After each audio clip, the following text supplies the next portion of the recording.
I've seen the very best that this industry has to offer, but I've also seen the dark side of it. I've seen people lose control of their companies. I've seen companies go public and then get ruined, forcibly taken over, founders ejected. Companies that we used to see through the lens of such idealism are now monsters. And we see as some of the most evil companies in the world. I've been doing this exercise with younger founders, especially. I'll give a talk or do a workshop and I'll ask people, hey, everybody, who do you think is the most evil company in the world? People will name this company and that company. And it used to be the companies were like the typical villains of typical movie, right? An oil company or an arms mercenary, maybe some kind of weird bioengineering kind of firm. Now it's very common to be tech firms, and sometimes even recent tech firms. There are people named as the most evil company in the world that I know personally. I'm like, oh my God, how did this happen? Most companies eventually give in to the pressure to maximize profit at any cost, but a rare few resist that pull entirely and stay true to their mission for decades. My guest on today's show is Eric Ries, creator of the Lean Startup Method and author of the best-selling book by that name, along with The Leader's Guide and The Startup Way, and his newest book, which is called Incorruptible. He's also the founder of the long-term stock exchange, the AI research lab Answer.AI, and the legal startup Virgil. In our conversation, we explore Eric's new book, Incorruptible, and the mystery behind why companies like Costco and Patagonia manage to resist the corrupting pull of shareholder primacy, while so many others don't. Eric explains the idea of mission guardianship and why structural integrity matters more than culture or stated values alone. We get into why information overload makes deep primary source learning more valuable than ever, and why an old idea like the low information diet still holds up. Eric also shares his honest take on where AI's real capabilities stand today, separate from the hype, and why the timing of a protective decision in a business matters just as much as the decision itself. If you've ever built something you care about and worried what might happen to it under pressure, this conversation offers the real answer along with the tools to protect it.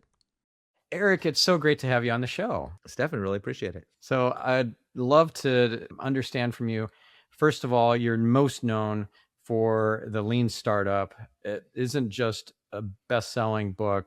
Many, many copies have sold. I've purchased it years ago, of course, and it became a movement and a methodology that a lot of people instituted in their businesses and their startups. And I'd love to know how much more, maybe less relevant the Lean Startup is now in this AI era than it was when you wrote it. Yeah, I don't know. I think it's held up pretty well. Look, ultimately, you can't ask an author those kind of questions. It's like the market has to judge. History will judge. I don't know. I think it was useful then, and it seems to be useful now. If you look at the major AI players, they seem to be following the method, the ones that are having success. And what's interesting to me about it is one of the predictions in the book that I had kind of forgotten about, but people who've been interviewing me have been like, hey, do you feel vindicated by what happened? I'm like, vindicated? What?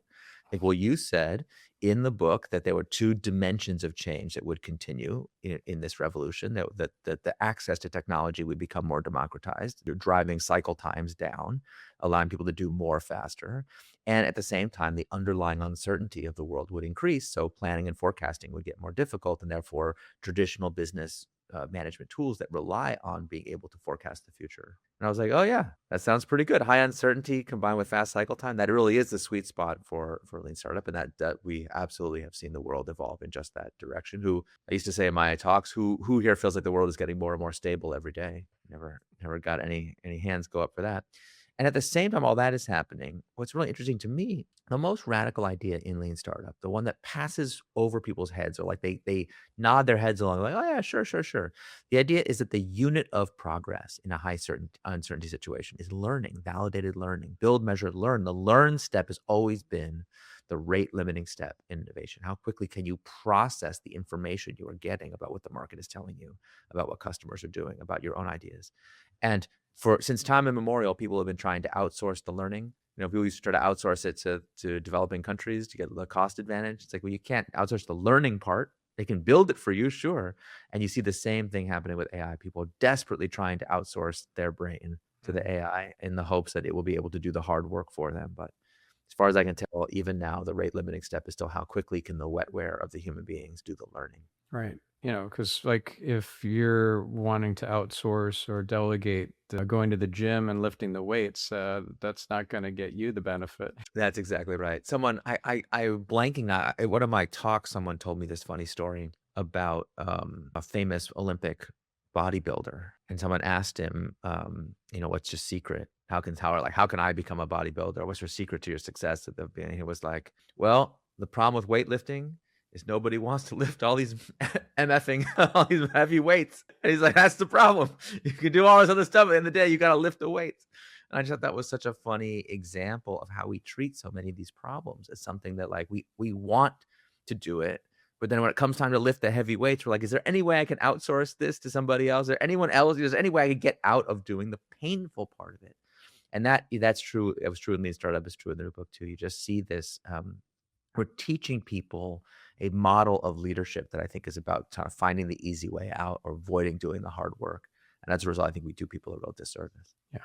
But then we have so much information overload, so much data smog, and it's really easy to get drowned in it and Yes, indeed. kind of lose your way, not get focused on your mission, but more just inundated with too many ideas, too many opportunities, too much just information. So I remember reading The 4 Hour Work Week many years ago from Tim Ferriss, the low information diet, right? So you Right. don't want to overload your system with too much information. So how do you balance this? Like, do you have a low information diet sort of approach? Do you have a way to organize the data and the knowledge that you're acquiring? Like, for example, I use Recall for YouTube content that I want to consume, and it summarizes it.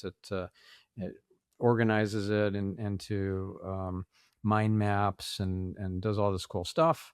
Helps me to not have to watch all those videos even at 2x speed. That's one thing, and there's Notebook LM, and there's just the different apps, Readwise, Reader, and so forth, that helps me to keep Sure. this somewhat organized. And I'm curious, what do you do? What are your kind of secrets to handling all this information glut? Yeah, I think most of the information you consume is not that valuable. So summarizing it's not that helpful. It's Mm. like I think all this idea that you're gonna like sift out the really valuable info, but and listen, LLMs are really good at summarizing things. So that I think that's one of the few things they're like truly, truly good at. They're not creative, but they're great summarizers. The problem is increasingly, if you do that, you find yourself reading summaries of summaries of summaries. Mm. And so to me, the bigger question is like how you get access to the primary sources that are really meaningful and trust that and then build yourself like information systems around you such that when you need recall of some fact or you need to learn something specific, you'll be able to do it. So yeah, I tend to go really, really, really deep on a given topic, reading the primary sources as much as I can until I've solved whatever the problem was that I was going into those sources to find. And I think that really the problem with a lot of information architecture is it is organized around the information rather than around the problem. And to me, the big insight of Lean Startup was that rather than try to teach people things in the abstract, you put them in a situation where they themselves are motivated to conduct the experiments that will facilitate their own learning. Since one of the oldest lessons of the scientific method going back hundreds of years is if you can't fail, you can't learn. So kind of getting people to actually make falsifiable hypotheses and invalidate them, that's still far more important than any kind of information system because once you are motivated to figure out what the hell is going on with something that is defying your expectations, then you will have the most important resource, which is like the hunger, the desire, the morale to actually get to the bottom of whatever it is. Right. And one of the foundational principles of the lean startup is that you shouldn't be afraid to fail and to treat the business, this new business, as an experiment. Not only should you not be afraid of it, you should recognize that that's what it is, whether you admit it or not. Because at the end of the day, and I just think this is something that is not appreciated in our time. Entrepreneurship is one of the truth seeking disciplines. It's right up there with being a scientist or an artist. You're trying to get to the bottom of something, you're trying to really understand how the world works. And so you can do that using the scientific method if you want. That's the lean startup theory. You could use some other knowledge system if you want, like, go for it. But either way, it's like it doesn't change that the startup is a hypothesis. no matter what. And I know a lot of people are trained in business schools, especially, in the kind of like pop culture understanding of entrepreneurship. It's like, no, you make things happen through the power of your mind. And it's like, that's only one step removed from like using crystals, man. Like, like I just like, yes, there is a manifestation thing happening in our world for sure. But like a lot of entrepreneurship is like requires much more mundane, boring, complicated stuff, about Mm. pricing and marketing and value prop and team building and like all this stuff. It's just like it's unknown unstacked on top of unknown stacked on top of unknown. And so Yeah. I think the more um, rigorously and efficiently you can knock down those unknowns and turn them into knowns, the faster you'll be able to figure out if there really is a path to product market fit here in a given entrepreneurial situation. Yeah. Funny you mentioned manifestation. My favorite definition, I think this comes from Abraham Hicks, is that thoughts become things. So if you apply your thinking and you actually book a time out to do thinking, right? I love this idea that I got from the book The Road Less Stupid, which is to have a thinking chair, and you only sit in it when you want to do deep thinking, and you Yeah. schedule time to do that deep thinking, and you don't check mail or answer DMs or anything like that while you're sitting in that thinking chair. You're only thinking and maybe journaling it. Yeah. But I think people just use the thinking tool less than they think they do. And as a result, they miss out. So I guess I don't want to be dismissive of the deeper inner work, kind of the spiritual dimension of this for sure is important. Mm. Because of course there's nothing quite so useless as doing efficiently that which should not be done at all. Right. So yes, figuring out how to like where do you want to go in the first place is not a question that Lean Startup can really help you with. Right. In order to do science, you have to first have a hypothesis formed. So if you haven't had enough life experience to have an idea, have any good ideas, go get some good ideas. And and then I think a big trick to this is where do these ideas come from? When you have an idea, when you find yourself gripped with this kind of vision, where does it come from? I think when we're younger, it's very natural for entrepreneurs to be like, I came up with the vision. But as you get older, I think most of us come to see that at best you are accessing or channeling something bigger than yourself Yeah. when you're doing this activity. So that like I don't want to take anything away from that. The reality distortion field, the vision, the seeking aspect of entrepreneurship is very real. But that is not enough by itself because Mhm. human beings are exceptionally gifted at self-delusion. Maybe our ultimate superpower is to convince ourselves that things which are true, which are manifestly not true. So once you have had what you think is an insight, what you think is a strategy, what you think is a vision or destination in mind, then we have to go find out if what you imagine is actually true. And that's really where both the real tactical strategic business work begins, but that's also the real spiritual work. Because what happens is in your fantasy, and I just don't know anybody that can avoid this, in the fantasy version of the dream that you have had, you sit down in your thinking chair, you say, I will not stand from this chair until I've had a brilliant idea. Whether it takes me an hour, a week, or a month, and after a month of fasting and meditating, you come up with a eureka. You exit, whatever the process was, you come out from it. Okay, in the fantasy version of it that you had, there are never any trade-offs. Everything just works. You've had this insight. And in reality, of course, there will be things that have to be traded off. It'll turn out that two different elements of the vision are in contradiction with each other. So we Mhm. could only have one, or we have to find some kind of way to unify. Like, it's a lot of work to then take this imagined thing into the real world and figure out how to get from point A to point B to point Z, right? Like that's like an incredible amount of work. And so Lean Startup is about giving you the tools you need to navigate that part of the process, not taking anything away from the original flash of insight, but the insight is usually insufficiently detailed to act as a roadmap or a blueprint. It requires a little refining, and that's what this process is about. The goal is, can we do the refining without losing our commitment to the vision itself? And a lot of people struggle with that. Mm. Or losing the passion. Yeah, or yeah, like a lot of times people, their own morale is one of the scarce resources that they squander, and then they can't continue. So how did you come up with this new book, Incorruptible? Was it one of those blinding flashes of insight a download, or was this an obvious thing as you were maybe writing your previous book? Oh, no, no, no, it's very different.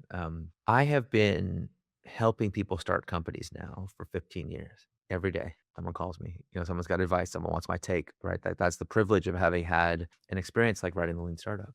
So I've seen the very best that this industry has to offer, but I've also seen the dark side of it. I've seen people lose control of their companies.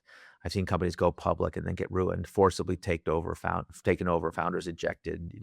Companies that we used to see through the lens of such idealism are now monsters, and we see as some of the most evil companies in the world. Yeah. I've been doing this exercise with younger founders, especially. I'll give a talk or do a workshop, and I'll ask people, "Hey, everybody, just who do you think is the most evil company in the world?" And people will name this company and that company. And it used to be, the companies were like the typical villains of like typical movie, right? An oil company or a arms mercenary, maybe some kind of weird bioengineering kind of firm.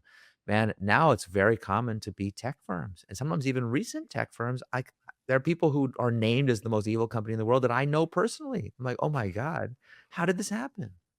So I've been around all this destruction. And that really, like, this is not a philosophical or abstract problem to me. This is a practical problem that I have been grappling with for a long time. How do we build organizations that can resist this force? In the book, I call it the force that no one controls, but everyone obeys. It comes for these organizations in the end. And I think it's kind of sad. If you look at many so-called successful companies today, they look the same. Their press releases are all the same. When they lay people off and claim it's about AI, they do it in the same way. Everything's the same. Mhm. And this kind of business monoculture, this homogeneity, I think is really quite sad. But anyway, regardless of how you feel about it, the fact that it's so predictable to me is evidence that there is a force operating behind the scenes. When I talk to normal people, civilians who are not in the business, and I ask them, tell me about a recent brand that you love that got ruined. What happened? Or like, tell me about a product that you used to like and now it's terrible. And they'll be like, yeah, the company went public, or they got acquired by a public company, or they got taken over by private equity, and then they got ruined. What's so interesting to me is you say, well, why? Surely sometimes you would think the addition of more resources, the vast financial resources of the private equity firm would make the product better. Can you tell me a story like that? No. And you say, well, why would they do that? Why would investors want to destroy? They say, well, they did it for money. What? These companies are being destroyed, oftentimes like literally driven out of business in the name of profit. What is going on? So that mystery is really what motivated me to want to write the book. Yeah. I have friends who've been the victims of vulture capital. And in fact, one of my co-authors, Rand Fishkin, we had an episode on, do you know Rand, by the way? Yeah, I know, Rand. Yeah. Yeah. So he and I co-authored The Art of SEO, the first two editions Hmm. he was on. And boy, he got screwed over and had to leave his company, the company he co-founded, SEO Moz, which became Moz. And I've known him for Yeah. decades. Knew him at the very beginning of SEO Moz, and now he's thriving again. But boy, it was bitter tears he was crying going through this this rough ride of getting pushed out of his company. Yeah. I I have found it really interesting because I've been researching this problem for years, and the book contains dozens of case studies. I have a whole extended chart, which you can download with a QR code that has hundreds of examples of this happening going back hundreds of years. And yet, despite all the research I did on this book, a lot of the interviews I do and events that I do, people tell me a story I didn't know. It's like amazing how many of us know a story like this. Every time, the most recent one, someone just sent me. And the funny thing is, it's really predictable. You just look at the press release about the acquisition, and then you go find the Reddit thread, the Red subreddit where they talk about this product, and you could just read thread after thread after thread about how disgusting the food is now, or whatever it is.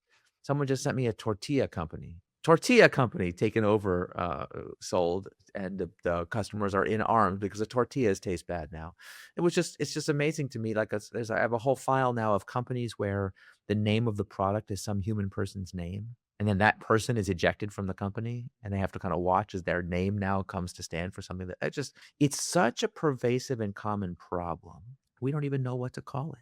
We Yeah. don't even have a word for it. And I know in tech we have Cory Doctorow's in shittification, that's definitely like a very specific instance of this problem. But we don't have a word for the broader phenomenon. And it occurred to me in writing the book that our grandparents and our great grandparents would have had a much easier time talking about this than we do because they would have called it corruption. And that was really a big unlock for me to understand how I was going to have to, how this book was going to work, how I was going to have to write it. That at the end of the day, this corruption has become pervasive in our society. But then that opens up the possibility of asking, well, how could you build an incorruptible company? And that's really the book is not just about these depressing stories of failure, but it's meant to be a blueprint that people can follow to create organizations that are structurally designed to resist these forces. And in that sense, would you call it a manifesto? No, I don't consider it a manifesto, although it has its rousing moments for sure, because I think we have enough motivational speakers on this topic. What we need are practical details for how to get this done. Mhm. So I think of the book as a mystery. It's actually not really a business book. It's not structured as a business book, and it doesn't end as a business book. If you read it through, you'll see like this is only tangentially related to the business genre. But I wanted to start it as a business book to bring business and non-business readers alike on this journey. And the key to it is it's like a double mystery. Mystery number one, we've already been talking about. Why does this happen? Why would you murder a company in the name of profit? Doesn't that seem odd? Just we don't it doesn't seem strange to us anymore because we see it all the time. But if you zoom out, it's very weird. Okay. The second mystery, though, is if you ask most normal people what's going on here, they'll say, well, it's inevitable.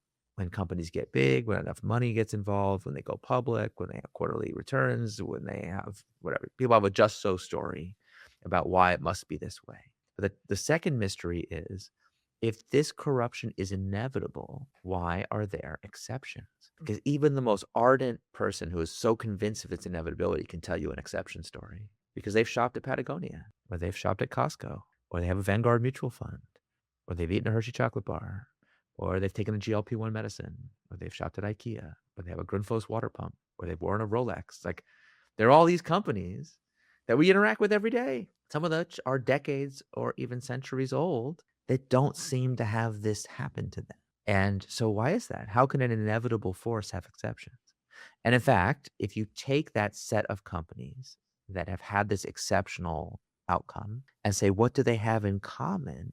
The answer is very surprising because the answer is not culture, values, purpose, goal, culture, industry, company. They were started in different decades by founders with very different values. They have very different brand aesthetics. They're very different from each other. In fact, many of them would find the values of their peers hostile to their purpose. Right? Like think about the difference between Costco and Rolex. Like they would have mutual incomprehension, and yet they have something in common. And what they have in common is that they literally defy today's so-called best practices about how you're supposed to build, structure, and govern an organization. Many of these companies that are rated by ratings agencies, or if they were rated by governance rating agencies, would get the lowest possible score. And yet they're having these exceptional returns that our modern finance theory says are impossible. So I think that through the combination of my own experience helping to build companies like this, I've done battle against this force now for several decades, and having studied the research on these exceptional companies, I think there's another way, a way that most practitioners have never heard of, and yet is hiding in plain sight, that requires no regulatory change or nothing. No one needs permission from anybody to do it. It's a simple thing that pretty much any organization can reach for and grasp. And yet most people have never heard of it and do not consider it a possibility. And so my goal with this book is to lay this mystery out and then to solve it. But in so doing, I hope it prompts the reader to ask themselves this question. All this research, all these models and case studies, why did I have to learn about it from this guy in this book? So many of us have so many friends. We have advisors. We went to business school. We have professors. We have lawyers. We have bankers. We have lobbyists. We have all kinds of highly paid people we trust and who seem to be deeply experienced. Why didn't they mention it until now? Isn't that odd? Yeah. So what is that controversial or counterintuitive anti-best practice that they all have in common? Yeah. So they have two attributes that we don't consider to be very important today, but I think are the most important. The first is ethos. They have a character. They stand for something particular. I mentioned their values may be antithetical to each other, but they are aligned internally around their own values. They generally have some extra financial purpose that they are committed to. And it's very different. It could be, Costco famously is about being the low cost provider, being a fiduciary to the customer. And Novo Nordisk is about scientific research as a public benefit. That's a very different business. Yet they are consistent with their own actions. They are consistent with their own values. They've been able to maintain that integrity over long periods of time. They've solved the succession challenges to pass those values down from generation to generation of managers. And they do this by following a principle I call harder is easier, the opposite of what we generally teach today. Saul Price, the founder of FedMart, the precursor company to Costco, he practiced what he called capped margins. He thought margins were not a source of strength. They were a liability. If they were too high, it was a sign that something was wrong with the business, not that it was a strong business. And the same business school can teach in the morning that margins are a source of strength and we should try to increase them as much as possible.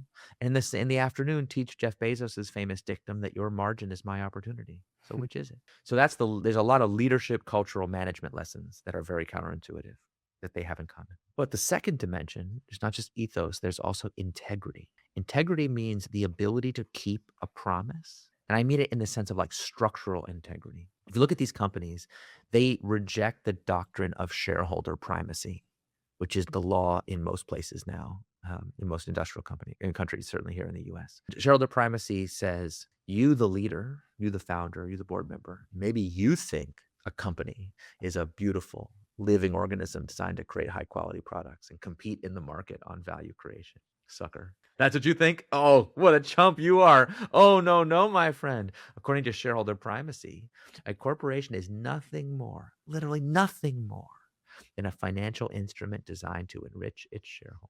All other concerns are merely meat for the grinder. So this has given rise to a whole bunch of practices that put shareholders first in the set of fiduciary commitments that companies have, and has kind of erased corporate purpose from corporate charters. You look at most corporate charters now, it's just maximize shareholder value is all you'll find. And I think this is a very degraded view of what a corporation can be, but it's also self-defeating. Companies that are organized around this principle are too structurally weak to resist pressure. And this financial gravity that we're all meriting in is the ultimate pressure. It pushes organizations into conformity with this field, with this set of values that are very extractive. And so if you look at the companies that have endured, they have to have some mechanism for resisting that pressure. They have to have some mechanism of what I call mission guardianship. Now, the legal mechanisms by which that can be achieved, there's a whole bunch. There's actually, most people think this is an impossible, unsolved problem, not realizing that there's like 20 solutions that are all around us. So Costco and Novo Nordisk and Patagonia and Vanguard and Mondragon in Spain are each protected by a completely different kind of mission guardian. And anyway, in the book, I lay out all the different kinds and try to walk people through how and when to choose one versus the other. But the most important thing is to have somebody whose job it is to make sure that the organization has the architecture of institutional longevity, fidelity to that mission over the generations of managers. Wow. So have you gotten any pushback from some of the power structures for putting this book out? Honestly, not yet, which has been a bit of a surprise. There's been a bit of a media blackout about it. I think that's more how people are responding. So, compared to even to Lean Startup, I published Lean Startup when I was an absolute unknown person. And, was on TV talking about it all the time and was covered by all the major places. Like, this has gotten a much more muted response from kind of corporate owned media, which I thought I was surprised, although a bunch of people warned me that this was going to happen. But it's been counteracted by a very warm embrace from podcasts and from founders and from people who've actually read the book.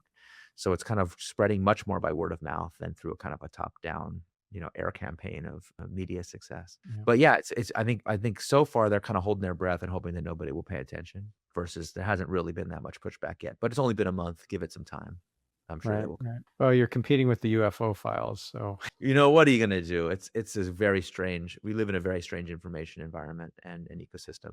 I will say I did a podcast with one of the big consulting companies, and the interviewer in the middle of the interview, he was like, "Wait a minute, are you trying to tell me that the things I learned in business school are not true?" And I was like, "Well, let's talk about that. Like, are you open to looking at the evidence? Don't you have to take my opinion. This book is not a book of opinion. It's got almost as many footnotes as main body text. You can Are you willing to look at the evidence that some of the dictums that you absorbed in your education were not correct?" And he was kinda like, you could just see on his face, he was kinda like, "Not really." Like, because you have to understand, for people who are in this gravitational sphere and who are having success in their careers, this is true for investors, managers, executives, board members. The benefit they get from having gone to business school or law school, having absorbed a common set of terminology and values, is not really that that stuff is true in any absolute sense, but rather it creates class solidarity amongst all the people that share those same beliefs. So by having the same beliefs as everybody else, that creates mutual trust and the ability to transact and accelerate one's career. Once you step outside of that, you sound to everyone you work with like a bit of a crazy person. And that's very dangerous if your goal is to have a career through mimesis, right? Through conformity to the values of the people that are around you. That's why financial gravity is so powerful, because human beings have a tremendous instinct to conformity. And so, yeah, I'm very sympathetic to people who are like, yeah, I hear what you're saying, but in order to advance my career, I gotta pay lip service to this thing. What's interesting is I think there are actually whole organizations full of people where not a single person actually believes in the thing that they are all telling each other that they all believe. It's a bit like the old communist system where, like, until one person has the courage to say, "Hey, everybody, do we really believe this? I don't think we do." Like, until the spell is broken, that feeling of what's called normative consensus, can create tremendous pressure to conform even to an ideal that no person trapped in that system actually holds. Curious, have you read or listened to the audiobook of Snow Crash by Neil Stevenson? I have read Snow Crash many, many times, but I have not listened to the audiobook. Oh, it's great too. But I'm sure it is. Yeah, yeah, yeah. it's a pretty dystopian view of Very, very dystopian view. And listen, I went to work at a company that was trying to build the metaverse. This is before Meta, before the current universe of it. Like, really, like, I snow crash and formed a tech company. This is many years ago. And I see now that, that there's that joke about how science fiction authors will write books that's like, please do not build the torment horror nexus or whatever. And, like, tech people will read that book and be like, "Ooh, what a great idea for a product, the Torment Horror Nexus." Like, yeah, absolutely. And just like, by making the dystopia vivid to a certain kind of reader, you actually make it really exciting. And I really didn't pick up on the fact that Snow Crash is meant to be a dystopia the first time that I read it. Like, I was that kind of person where it's like the technology of it, the, like, innovation of it, the diff was, like, very exciting. And only as I become a little bit older and wiser do I understand lessons that the author was trying to yeah. communicate, but absolutely went right over my head the first time. Maybe I should franchise my business. Yeah, anyway, and there's things in that book, and especially in Diamond Age, the Yeah, book that he wrote after. I love that book. Yeah. Yeah, like, those books are full of these moments of clarity that are so prescient, and I think about them all the time. And the one that popped into my head when you were just saying that was, in Diamond Age, you have the Neo-Victorians that have, like, built this kind of, like, high-tech, futuristic, very hierarchical society, like, kind of all cosplaying that they're still in the Victorian age. Mm. And, this is in a far future where everyone has a super hyper customized newspaper that, like, shows them just the news that they're interested in. Like, this very, prescient idea of what our information environment would look like today. But I remember, in the book, as you go higher and higher up this very elite hierarchy, eventually people start reading paper newspapers again, because then they understood that having all the elite people have the same set of facts was critically important to being able to. And I just thought, oh, what an insight! And, like, boy, have we lost that sense of cohesion at the top that we probably need to get back.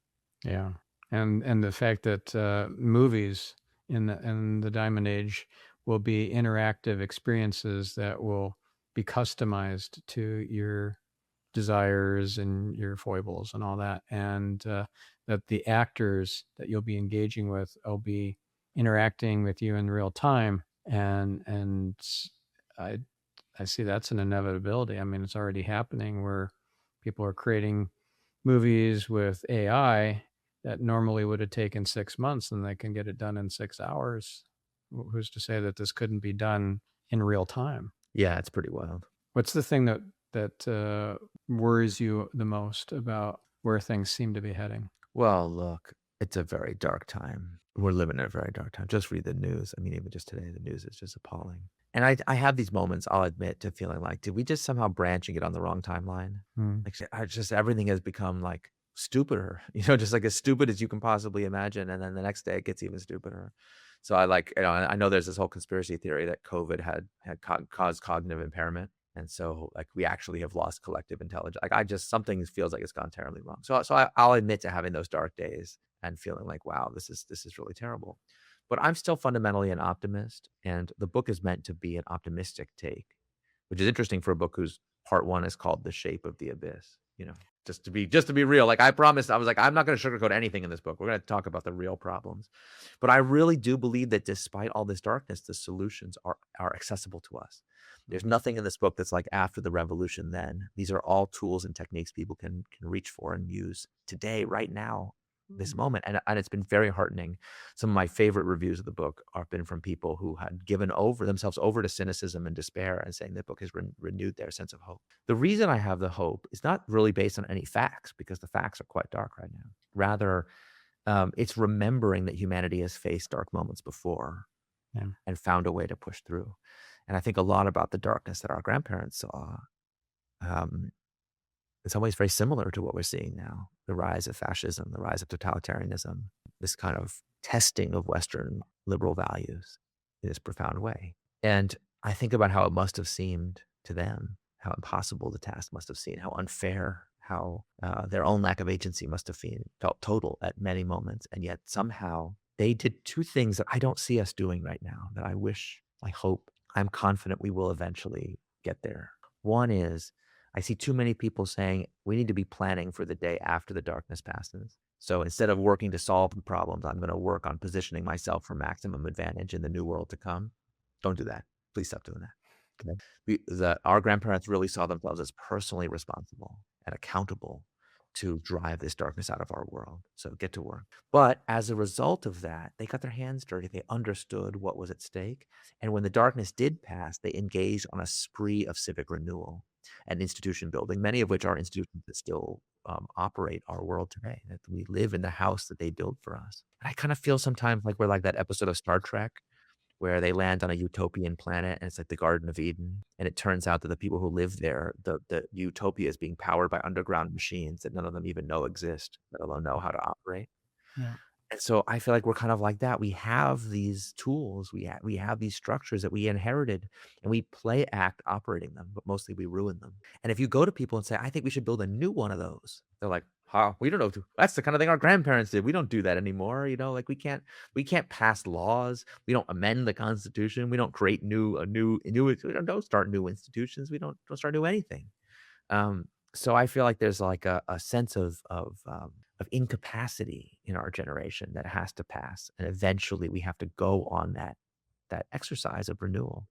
And when the time comes, I hope we will take inspiration from what our grandparents went through and what they accomplished to do something similar. Yeah. This. Are you familiar with Neville Goddard? Yes, but why am I familiar with him? Well, there's a great quote. It's about the darkness and not resisting the darkness, but instead renouncing it, because when you resist it, you perpetuate it. Yeah, it's really powerful. I don't have the exact quote. Oh, that's okay.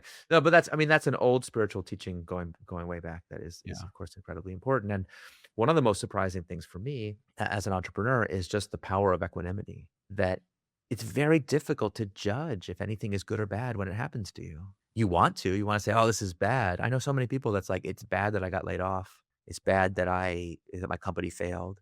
It's bad that this happened or that we lost this deal, we lost this opportunity."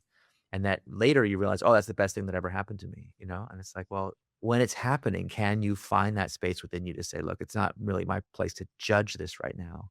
I just need to discern what is needed and kind of accept what is happening so that we can take appropriate action. I just think that I found that very difficult to learn and to master in my life. Yeah. So there's a theory from Imad Mustak. I'm not sure if I'm pronouncing that correctly, but Mm, CEO of Stability AI, which created Stable Diffusion. And he says it's the next 1,000 days that is our window of opportunity. And after that, pretty much all bets are off. Like all white collar jobs will be gone. It won't be just that there's no benefit to hiring human beings. It'll be a net negative. Like it'll be a loss to mhm, a business to hire a human instead of an AI. And right. I'm curious what you think of that. What and if you agree with that? I I mean, mean, I know Ahmad, and I understand where he's coming from there, but I think the jury's still out on that. We'll see. I think that the power and capability of agents is pretty severely overrated for a wide range of tasks. Whether that will continue to be the case, I don't know. But I just think people talk about the jagged capability or the jagged frontier of AI, and the way I like to think about it is, you imagine a histogram plot from 0 to infinity of every individual task you might ask an LLM to do for you. Every task. Think about it. Just invent me a drug, make me a website, write this email for me, summarize it, right? Like every possible task. And if you imagine that on each bar of this graph is a capability from 0 to 100, 0 being it has no ability to do it. 100 is like, this is the very best in the world. You never would hire a human to do it anymore because this thing is amazing. It's a really crazy shape that's being made by this graph, right?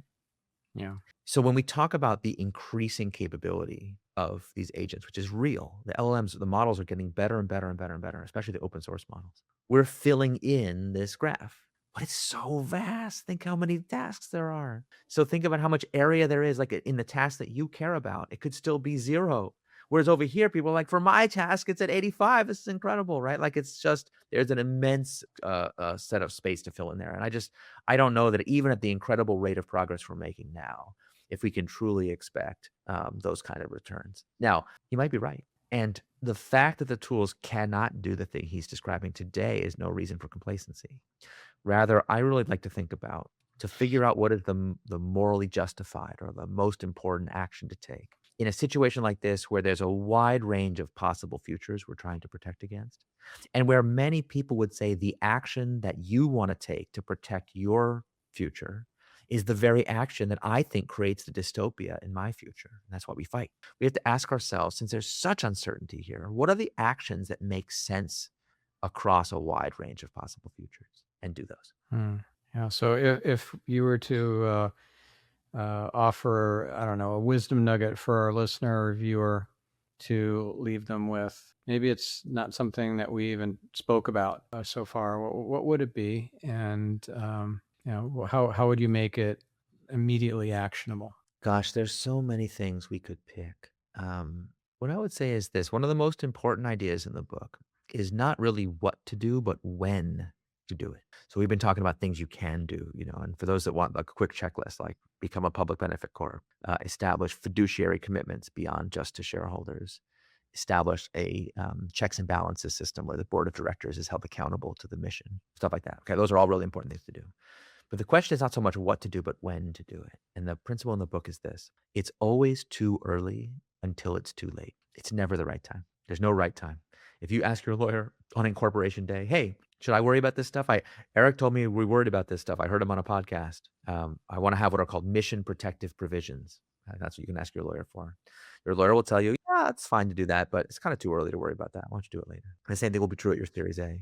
The same thing will be true in your growth round. The same thing will be true in your IPO prep. And I've been in the room. I've literally sat in the room where the CEO is turning to their CFO and being like, hey, those mission protective provisions, did we ever get around to doing that? And the CFO is like, oh, you were serious about it? CEO's like, yeah, of course I was serious about it. Oh, yeah, you should have told me. I did tell you. You said it was too early. Yeah, it was. But now you're telling me it's too late? Yeah, now it's too late. When was it the right time? When was it the right time? So I can't tell. People always ask me, is it too late for me? I don't know. The only way to find out if it's too late is to try. But generally speaking, this gets harder to do the longer you wait. So if you have the ability to, if you're in the sound of my voice right now and you have the ability to take these steps, you may not have that power. You may not have that ability in the future. Do it now.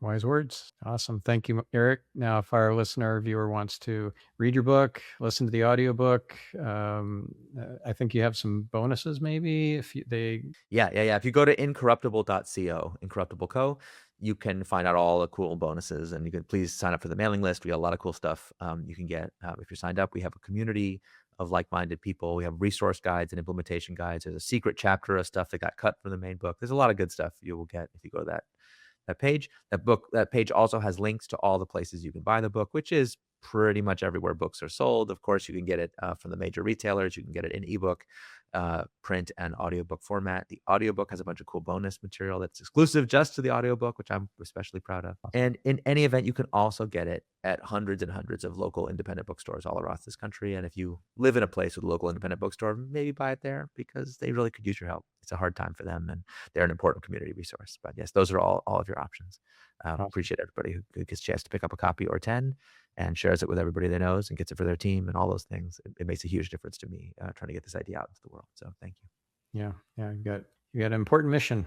Yeah, and also, how do you work with clients? Like you have an organization, lean startup organization. Yeah. There's a lot of ways to do that. Please, people should feel free to get in touch with me. I'm very easy to get a hold of. There is a new organization coming together specifically to do consulting and to support companies around the ideas in this book. It's called Escape Velocity. You can check that out. I'm sure you'll be able to put a link to it in the show notes, escapevelocity.co. For those that want help on the legal side of implementing these provisions, I help start a full-service AI-powered law firm called Virgil, which you can access at tryvirgil.com. Virgil can help at very low cost to do the things that we're talking about, where other firms charge a lot of money for it. They also do AI-powered back office stuff and will make your life infinitely easier as a founder by taking care of your payroll and finances and all kinds of other junk that you really don't want to do, all on a flat fee subscription. I highly recommend that. And of course, the classic is still the Lean Startup Company or leanstartup.co, where you can learn more about Lean Startup and how to do Lean Startup implementations in companies pretty much of all sizes. So yeah, I'm pretty easy to get a hold of. And if you're planning an IPO or you're in a public company and you'd like to be in a public market environment that supports long-term thinking, you can check out the Long-Term Stock Exchange or LTSE.com. Wow, you are prolific. I got a few things going on. Amazing. Well, thank you, Eric. What a pleasure. And my pleasure. Yeah, you're an inspiration. And you too, listener, you are an inspiration. Go out there and make the world a better place. We'll catch you in the next episode. I'm your host, Stephan Spencer, signing off. If you want to hear more conversations like this about building organizations that hold onto their values under pressure, then I recommend episodes 79 and 535 with Dr. John DeMartini, episode 245 with Gino Wickman, and episode 265 with Seth Godin. Also, I invite you to check out the show notes, transcript, action-based checklist, and all the URLs mentioned in this interview with Eric Ries at getyourselfoptimized.com/568. If you enjoyed this conversation, please share the episode and, more importantly, the entire show Get Yourself Optimized with a friend. It'll really help this podcast grow and reach an impact. Thank you.